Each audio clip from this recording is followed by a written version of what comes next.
Hi పిల్లలు, ఈరోజు మనం లిటిల్ కృష్ణకి సంబంధించి ఇంకో కథ చెప్పుకుందాం. ఒకసారి కృష్ణుడు తన స్నేహితులతో ఆడుకుంటూ ఉన్నాడు.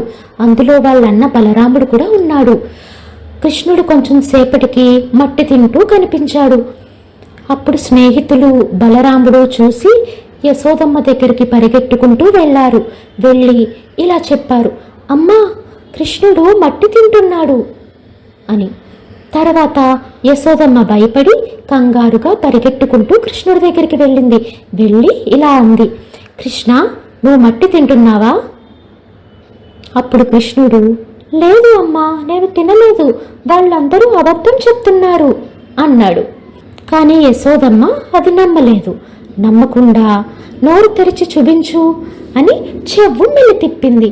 అంతే, కృష్ణుడు నోరు తెరిచాడు. అప్పుడు ఏమైందో తెలుసా పిల్లలు? కృష్ణుడి నోటిలో విశ్వమంతా కనిపించింది. విశ్వం అంటే అందులో నక్షత్రాలు, చందమామ, సూర్యుడు అన్నీ కనిపించాయన్నమాట. అప్పుడు యశోదమ్మ చూసి ఆశ్చర్యపోయి కృష్ణుడంటే మామూలు మనిషి కాదు, అతను భగవంతుడు అని అర్థం చేసుకుంది. సరేనా? రేపు ఇంకో మంచి కథ చెబుతాను. ఈ కథ మీకు బాగా నచ్చింది కదూ?